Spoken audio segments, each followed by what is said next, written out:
Bagagem de hoje começa o programa falando sobre mudanças climáticas. Estamos aqui com o secretário Antônio Fernando Pinheiro Pedro, da Secretaria de Mudanças Climáticas da cidade de São Paulo. Primeiro, para conhecer esse trabalho, uma das poucas secretarias que existem nesse sentido no mundo, e entender um pouco do planejamento e agenda da Secretaria, não só no final de 2022, mas também já projetando 2023. Secretário, satisfação a gente poder estar aqui conversando contigo. Se trata de uma coisa única, né? Um município que tem uma Secretaria de Mudanças Climáticas. Como que surgiu isso? Pois é, obrigado, Rogério, pela oportunidade, é um prazer vê-lo. Bom, a Secretaria de Mudanças Climáticas do município de São Paulo é pioneira. Ela foi criada em dezembro de 2020 pelo nosso falecido amigo e prefeito Bruno Covas. Mas começou efetivamente a funcionar em junho de 2021, com o falecimento do Bruno e aí a assunção do prefeito Ricardo Nunes. Né? Temos aí um pouquinho mais de um ano, né? Pouquinho mais de um ano, né? Então somos uma secretaria ainda no seu início. Nós temos no Brasil duas secretarias municipais de mudanças climáticas, a de São Paulo e a de Niterói. Se somarmos no continente americano todo, Rogério, nós vamos ter o secretário especial de mudanças climáticas da presidência da República do governo Biden, nos Estados Unidos, e o ministro de Câmbio Climático da província de Misiones, na Argentina. Portanto, nós estamos diante de um sistema de gestão, de governança climática que ainda é inédito no mundo. Né? Nós sabemos que o meio ambiente ele tem aí muitos desafios e percalços.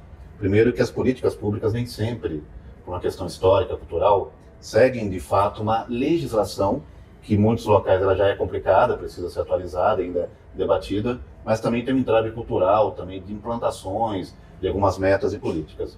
Eu queria começar o nosso bate-papo explicando um pouco da finalidade prática da Secretaria, porque para muita gente, acho que as pessoas ainda não conseguem visualizar de fato qual o papel que vocês exercem hoje no município de São Paulo e acho que Grande São Paulo.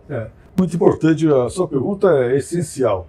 Primeiro que a questão climática é uma questão que transcende a questão ambiental, a questão econômica. Na verdade, ela sambarca tudo isso. Né? Por quê? Primeiro, porque nós temos um fenômeno que é maior do que a nossa espécie humana. O globo terrestre sofre alterações climáticas há 4 bilhões e 300 milhões de anos. São fatores solares, são fatores cósmicos, são fatores geológicos. E agora também temos fatores humanos. Né? Geralmente, nós não salvamos o planeta Terra. O planeta se salva sozinho há 4 bilhões de anos, quase sempre livrando-se do que está na sua superfície. Então, nós estamos hoje vivendo ciclos, uma somatória de ciclos climáticos que vão desde aqueles provocados pelas atividades humanas até aqueles sobre os quais nós não dependemos. Isso afeta principalmente a nossa capacidade de sobrevivência, a produção de alimentos, os nossos insumos energéticos, nossa mobilidade e a nossa saúde. Portanto, há necessidade de integrarmos esse fator climático em cada processo decisório de governo que temos em nosso planeta. E isso deve começar no microclima, na autoridade local, no município. Então, o que fazemos hoje, principalmente? Primeiro, preparar a nossa cidade de hoje para amanhã. Precisamos aumentar a resiliência da cidade de São Paulo às alterações do clima. Segundo, precisamos garantir a segurança das pessoas. Nós temos sofrido alterações climáticas extremas, chuva demais ou às vezes falta d'água, excesso de calor e muito frio. Então há uma necessidade de trabalharmos com a defesa civil, de trabalharmos com um planejamento para melhor capacidade de assistir as pessoas e lhes garantir segurança. Terceiro, necessidade de arborização. São Paulo é uma cidade que já é muito arborizada. Quase metade da nossa cidade é composta com árvores. Porém, as árvores são mal distribuídas na nossa cidade. Então temos que melhorar essa distribuição. Por quê? Geograficamente.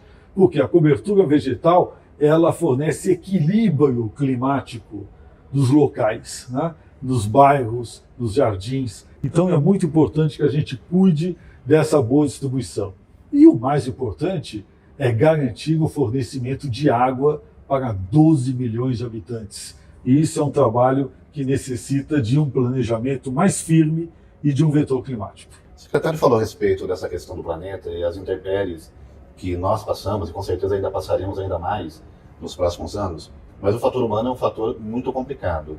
Eu me lembro de uma passagem do primeiro Matrix, deve ter assistido. Todos. Dos 4, o primeiro é único. Tem um momento ali onde o Morpheus está sendo interrogado pelo agente Smith e o Smith fala assim para ele: eu andei estudando a sua espécie e descobri que vocês não são mamíferos, vocês são vírus. Por quê? Porque o mamífero, ele protege o meio, ele protege a natureza, ele protege o habitat. O vírus não. O vírus, ele se agrupa numa região e vai destruindo tudo até não ter mais nada. E às vezes nós nos comportamos como nós temos isso, esse comportamento biótico, isso com certeza, né? Se um extraterrestre, né, ou um replicante, como é o caso do Matrix, né, chegar à Terra, né, ele vai nos observar como um vírus, tomando conta de todo o planeta, né, e acaba por modificar a própria forma de vida do planeta. Nós temos que lembrar o seguinte: nós compomos um volume de vida hoje existente no planeta que é equivalente a 0,1% do volume de vida que já passou pelo planeta Terra. E, portanto, estamos num equilíbrio muito delicado. Nós precisamos ter a humildade de sabermos que não somos eternos, segundo, de que somos frágeis, né? E terceiro, de que precisamos aprender a conviver com o sistema no qual vivemos, porque senão iremos sucumbir. Esse aprendizado envolve a necessidade de nós aprendermos a sermos mamíferos, né, Rogério? Esse é o problema. Exatamente. Aproveitando que o senhor falou sobre arborização, existe um projeto aí que me parece sobre arborizar a Avenida Paulista. Para quando é a ideia de vocês começarem, de que maneira vocês estão trabalhando para implantar essas novas árvores ali? Nós temos entre vários, para você ter uma ideia, nós temos 47 grupos de trabalho hoje, né, funcionando no âmbito da nossa Secretaria de Mudanças Climáticas, cada um deles cuidando de um determinado tipo de tarefa. Dentre esses, nós temos um grupo de trabalho que é a Paulista Mais Verde. É incrível, né, Rogério? A Paulista é um espigão que divide duas grandes bacias dentro da cidade de São Paulo. A do Anhangabaú, por um lado, e a do Rio Pinheiros, no outro. Né? Nesse espigão, que é um espigão alto, né, nós temos uma das avenidas ícones da cidade de São Paulo, que se transformou de um lugar agradável numa ilha de calor. Né? Hoje o que nós temos lá? Muito cimento, muitos prédios, né, uma insolação enorme e poucas árvores. Então a nossa ideia é fazer um trabalho de arborização, mas uma arborização ornamental. Por quê? Porque a Paulista é oca, pouca gente sabe. Mas a Paulista ela foi moldada nos anos 70 para ser um bulevar com uma via expressa no seu subsolo e um metrô embaixo desse subsolo. A via expressa ela se iniciou e depois foi abandonada. Então se refez a avenida em cima desta via expressa, que continua lá embaixo. E depois tem o metrô. Então nós não podemos fazer uma arborização com ajardinamento natural. Daí o planejamento de fazermos agora grandes grupamentos, né, com vasos grandes, né, especiais, luminárias e árvores que floresçam, né, de maneira que a gente pretende ver a Paulista em muito pouco tempo toda florida. Esse projeto está sendo desenvolvido com as entidades civis que defendem a Avenida Paulista, com a Fiesp, bancos, de maneira que nós pretendemos desenvolver esse projeto rapidamente e com a iniciativa privada.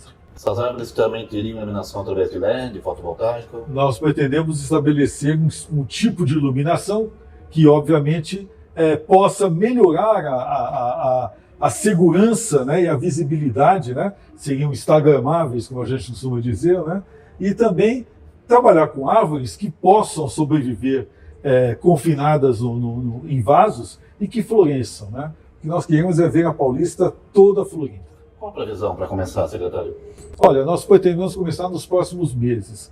Acredito que daqui a uns 2 meses, 3 meses, nós já tenhamos um projeto em andamento, que obviamente terá que passar pelos órgãos de licenciamento, né? Você sabe que nós temos uma comissão de calçadas na cidade de São Paulo, uma outra que trata de patrimônio histórico. Então nós temos aí um trabalho burocrático a enfrentar aí pela frente, né? O que já está em andamento, né, até a Secretaria tem realizado algumas audiências, é com relação à troca, né, das matrizes dos ônibus, do serviço público, né? A ideia de vocês é colocarem, inserirem ônibus elétricos. Isso, nós temos uma lei, que é a Lei de Política Municipal de Mudanças Climáticas, que está em vigor desde 2009. Agora, interessante, Rogério, é que em 2018 nós resolvemos alterar essa lei para estabelecer um critério muito claro de mudança da matriz energética da nossa frota concessionada. A nossa frota de ônibus, ela é a maior do mundo. Nós temos 14.300 ônibus hoje na cidade de São Paulo.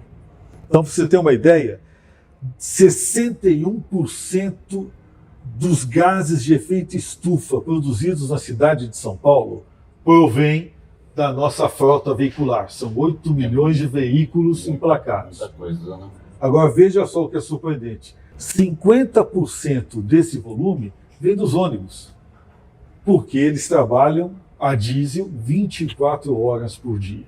É um índice alto, né? É um índice... A nossa frota de carros, né, independente dos rodízios. Pois né? É, proporcionalmente a frota... A gente não leva só em consideração os veículos aqui da cidade, mas também as pessoas de os fora. Que vêm, os caminhões de transporte que cruzam a cidade. Então, realmente, é uma proporção que assusta. Então, nós resolvemos atuar diretamente, primeiro, com a nossa frota de ônibus. E o custo, secretário? Quem vai bancar essa troca? Os concessionários. Nós temos 32 concessionários hoje, né? E como é que nós fizemos isso? Estabelecemos um plano de metas que foi aprovado pela Câmara Municipal, que diz o seguinte: há necessidade de fazer a descarbonização até chegarmos no zero de emissões com o transporte por ônibus daqui a alguns anos, 2030, né? Mas até 2024 pretendemos ter pelo menos 20% dessa frota eletrificada. Nós temos hoje 218 ônibus elétricos transitando na cidade de São Paulo. 100% elétrico? 100% elétrico. 200 trólebus e 18 ônibus que foram postos em uma das empresas como teste para a gente verificar como funciona. Pretendemos agora colocar 2.600 até 2024. É um trabalho complicado, porque há um problema de custo. Os ônibus elétricos, a bateria, eles custam quase que 3 vezes o valor de uma diesel. Nossos ônibus a diesel já são Euro 5, ou seja, já são muito avançados, vão para Euro 6 agora, mas para agilizar isso, o prefeito Ricardo Nunes resolveu baixar uma determinação estabelecendo que os ônibus terão obrigatoriamente que serem de matrizes diferentes de diesel a partir deste mês de outubro. Então, o que é muito interessante. Você sabe, por exemplo, tem umas coisas nesse sentido, né? A Prefeitura de Londres, há 2 anos atrás, já decretou que em 2025 somente veículos elétricos irão circular na cidade de Londres. Ela, em 2020, ela já fez esse decreto, dando 5 anos para que fossem feitas as trocas devidas. 2025, só veículos elétricos. Amsterdã, sabe que Amsterdã já é uma referência, né? Ela também tem um projeto nesse sentido, né? Tem. A Paris tem 4.000 ônibus já transitando, né? E Moscou tem 500, né? Então nós estamos acompanhando o que outras capitais estão fazendo. E estamos muito atentos, viu, Rogério? Porque nós temos uma empresa de engenharia de transporte que é modelo do mundo, que é a SP Trans, e temos também um acompanhamento muito bem feito por meio de um comitê de frotas que está dentro da nossa secretaria, que é o Confrota, que reúne toda a indústria nacional, academia, entidades. E isso é muito interessante, porque nós estamos observando não só o ônibus elétrico a bateria, mas estamos já analisando a célula que vai vir daqui a pouco, né? O biocombustível, que é muito importante, principalmente o etanol, né? O biogás. São Paulo tem uma capacidade de abastecimento por biogás enorme. Que ainda é pouco aproveitado, né? Que ainda é pouco aproveitado. Nós vamos começar aproveitando o biogás para a nossa frota de coleta de resíduos, de lixo. São 600 caminhões, né? Então nós vamos começar a fazer a substituição por caminhões a biogás agora, né? E nós pretendemos ainda analisar os avanços tecnológicos, né, para adiante, né, que com certeza 2 anos já muda muita coisa, né? está mudando já, né? Então nós vamos ter alterações muito grandes aí pela frente com referência à matriz energética da frota veicular. Ainda só para fechar esse assunto, às vezes o cidadão menos desinformado, isso não vai alterar o preço da tarifa do ônibus, né? O problema todo, a grande briga hoje, e isso é muito interessante você colocar. Primeiro, nós temos uma tarifa e nós temos um subsídio no município de São Paulo, altíssimo, né? Aí vem aquela história, puxa, os ônibus são caros, então se custam 3 vezes o preço de um diesel, a hora que nós comprarmos esse ônibus, nós vamos ter que repassar esse custo para o usuário. Porém, um ônibus a diesel, né, ele vai ter um custo a médio prazo de manutenção muito maior do que o ônibus elétrico, inclusive por conta do combustível, né? Então, na verdade, é uma regra, né, é uma equação que não se aplica, porque você vai ter um custo inicial maior, mas você vai pagar esse custo muito rapidamente, porque você vai deixar de abastecer o ônibus, né? Então, é algo que nós vamos ter que experimentar e enfrentar de qualquer maneira, né? Eu acho que daí volta um tema super importante, né, que é a questão da conscientização, né? Porque, por exemplo, né, muitas doenças que as pessoas desenvolvem têm a ver com a poluição também. Apesar de hoje ainda não se ter tanto entendimento sobre o assunto, mas é um fato. Recentemente já se provou até numa reunião em Paris, no Congresso de Oncologia, que tem câncer que é derivado da poluição. Já conseguiu se provar isso cientificamente, né? E o trabalho da conscientização passa também... Nós temos, inclusive, um trabalho muito grande, estamos desenvolvendo hoje todo um marco legal para ser apresentado ao prefeito para os períodos de estiagem, de seca, né? Perfeito. Nós temos um período em que justamente no período de inverno, as inversões térmicas, uma diminuição muito grande na umidade do ar, um volume enorme de particulados, e é onde nós temos o maior problema de atendimento de pessoas dos nossos postos de saúde, principalmente velhos e crianças, né? Está tudo interligado. Está tudo interligado. Falando em interligado, vocês estão seguindo também alguma agenda da ONU aqui na Secretaria? Estamos. Nós, inclusive, fizemos uma coisa que é inédita. Nós temos um plano climático, primeiro. O nosso plano climático estabelece uma meta estratégica muito ousada. Tentar chegar a 20% obrigatoriamente de reduções até 2030, tentar chegar a 50% neste mesmo período, mas zerar o marcador de toda forma até 2050, que é o famoso net zero, né? Para uma cidade do nosso tamanho, você vê que é uma meta bastante ousada. Mas se começar agora... Tem que começar já. Para tanto, nós temos 60 objetivos bem definidos, estabelecidos em 43 tarefas, que foram muito bem descritas no plano, e que estão divididos, né, alocados em 5 ações estratégicas específicas. Todas essas ações e tarefas, elas já estão com as secretarias líder já nominadas e determinadas. Já temos o primeiro relatório de acompanhamento deste primeiro ano, que já foi editado. Vamos passar agora a monitorar o acompanhamento da implementação de 6 em 6 meses. E também temos hoje uma matriz ESG para este plano climático. O nosso plano climático hoje, cada uma das 43 ações foi definida dentro das ODS, os Objetivos de Desenvolvimento Sustentável da ONU, foi enquadrado dentro do GHG Protocol, né, que é o protocolo que cuida da gestão de combate às emissões de gás de efeito estufa, e também dentro dos Green Bonds e Social Bonds, né, estabelecidos pela Associação Internacional de Mercados de Capitais, né? Então nós temos hoje uma tabela, uma matriz, que nenhuma outra cidade do mundo tem, né?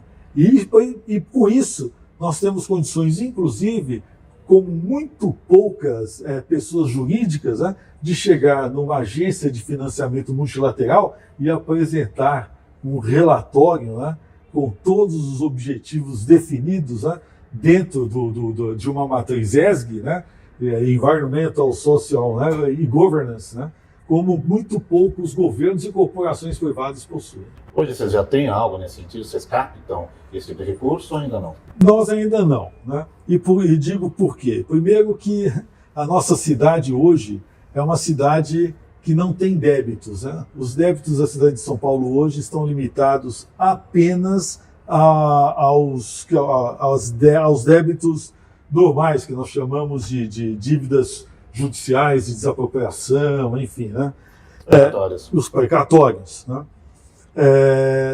Temos hoje o terceiro orçamento do país. Só perdemos para a União e para o Estado. Né? E o nosso PIB é equivalente a 3,5 vezes o PIB do Chile, por exemplo. Então, o orçamento para o ano que vem é de 90... Eu diria que nos tempos atuais do Chile, acho que já até dobrou, viu, secretário? Já deve ter dobrado isso. Infelizmente, viu? Infelizmente. Mas nós temos hoje aí a possibilidade de 96 milhões para o ano que vem, 96 bilhões de orçamento. Né? E estamos com um processo interno onde estipulamos aí 150, 160 milhões de reais destinados só para a governança desse processo de descarbonização. O que não conseguimos aqui, nós vamos buscar lá fora. Além desses projetos super válidos e emergenciais, porque o meio ambiente respira o tempo todo, então não tem tempo para o meio ambiente, o tempo sempre é agora, né? Logicamente algumas coisas devem ser plantadas. No ano que vem, você tem algo ainda que você não conseguiu desenvolver esse ano, que está no seu escopo para, eu quero também focar nessa direção? Temos. Nós fizemos em novembro do ano passado um plano estratégico para a Secretaria. Apresentamos ao prefeito com 9 metas específicas. Várias delas já estão hoje em andamento. O que estamos agora estabelecendo para o próximo ano. Né? E deste ano para o próximo ano começa ontem, né? Você sabe disso. Primeiro, os planos de arborização, de revitalização do centro da cidade, e isso envolve também o plano para a Paulista Mais Verde. Né? Posso só fazer um parênteses? Claro. Porque é um tema super precioso. Muito se fala e muito se cobra sobre revitalização. Mas os governos não conseguiram encontrar talvez o melhor modelo de fazer essa revitalização do centro, que é extremamente necessária. Né? São Paulo ganha muito, não só na questão social, na questão turística, enfim. Qual a tua ideia na prática para conseguir fazer? Bom, nós temos um programa hoje da Prefeitura de São Paulo chamado Todos pelo Centro. Esse Todos pelo Centro passa por uma revitalização dos calçadões, né?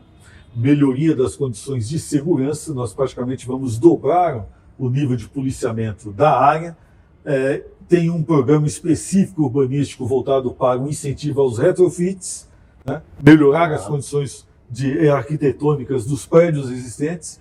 Chegamos a estabelecer agora um licenciamento com permissão para 100% de uso da área para novas construções, ou seja, isso vai permitir uma verticalização maior no centro da cidade.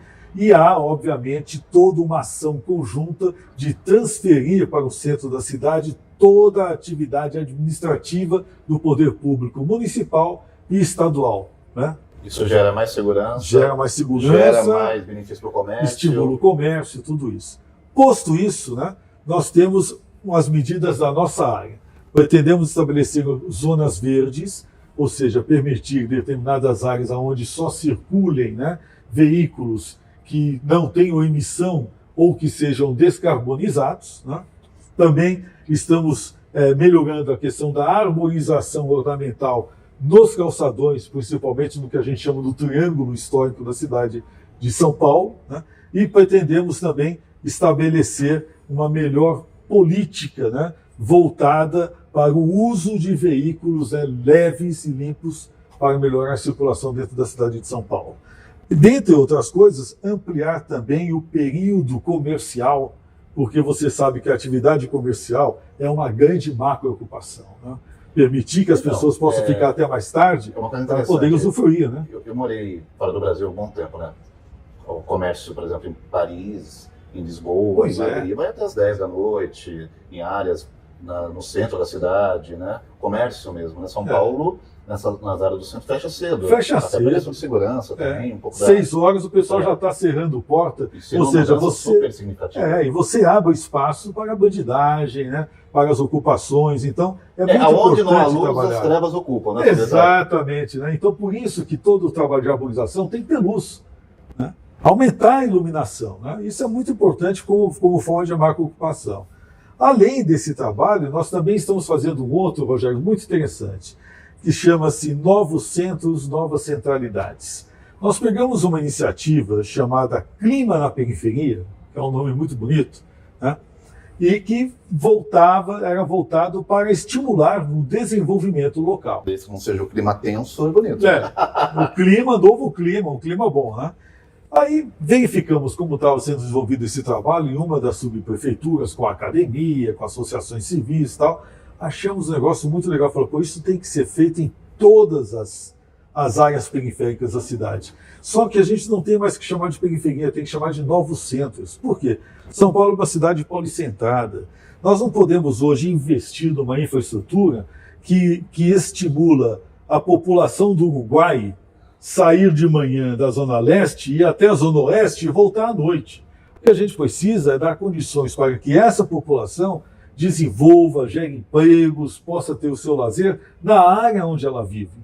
Então nós estamos desenvolvendo com as subprefeituras das regiões periféricas um trabalho de estímulo ao comércio, de melhoria de condições de saneamento, regularização fundiária, importantíssimo que é importantíssimo, e um apoio muito forte ao estímulo ao comércio local. Não é novidade. Se você pegar, por exemplo, a China ela desenvolveu a Rota da Seda, que é milenar, mas também desenvolveu o Cinturão da Seda, que era pegar aquelas províncias periféricas distantes daquele país, que geralmente eram miseráveis, e fazer obras de infraestrutura, permitindo que houvesse melhor tráfego de comércio com os países vizinhos. Paquistão, por exemplo, Uzbequistão, né? Enfim, onde não estão, né? Enfim, todos os países vizinhos. Né? E é muito interessante que isso fez com que essas províncias se desenvolvessem barbaramente, com o trânsito e com o comércio. São Paulo é periférico em termos. Né? Se você pegar a zona periférica da ponta da cabeça do cachorro, lá do focinho do cachorro do município de São Paulo, que é um cachorrinho certinho, né? Ele vai estar no centro da região metropolitana de São Paulo, junto com 39 municípios. Então não é periférico. Né? Na verdade, a gente precisa estimular o comércio naquele local para que ele possa desenvolver um novo centro comercial com atuação sobre outras cidades. Né? É o que estamos agora trabalhando bastante aí nos próximos meses. Secretário, para a gente finalizar esse bate-papo super importante, a gente teria que marcar outras entrevistas. Né? Opa! Mas assim, rapidamente, o senhor acredita também que todo esse trabalho, tanto da Secretaria do Verde como da Secretaria de Mudanças Climáticas, podem também gerar empregos novos para a população paulista? Um dos pontos, dos 5 pontos estratégicos, é gerar emprego e renda. Então, por exemplo, desenvolvimento policentrado da cidade gera emprego. Melhoria das condições de vida e defesa dos mananciais na Zona Sul de São Paulo gera emprego. A alteração da matriz energética reduz custos e gera emprego. E isso é uma coisa que a Secretaria está muito empenhada em fazer. Né? Portanto, eu acredito que a inserção do vetor climático dentro da administração, da governança de um município, é um fator de geração de emprego. Perfeitamente. Queria agradecer muito ao secretário Antônio Fernando Pinheiro Pedro, que nos recebeu aqui hoje. Muito obrigado pela entrevista. Muito obrigado, Rogério. É um prazer estar aqui com você, viu? O Eco Bagagens termina aqui. Estaremos de volta no nosso próximo encontro. Até lá.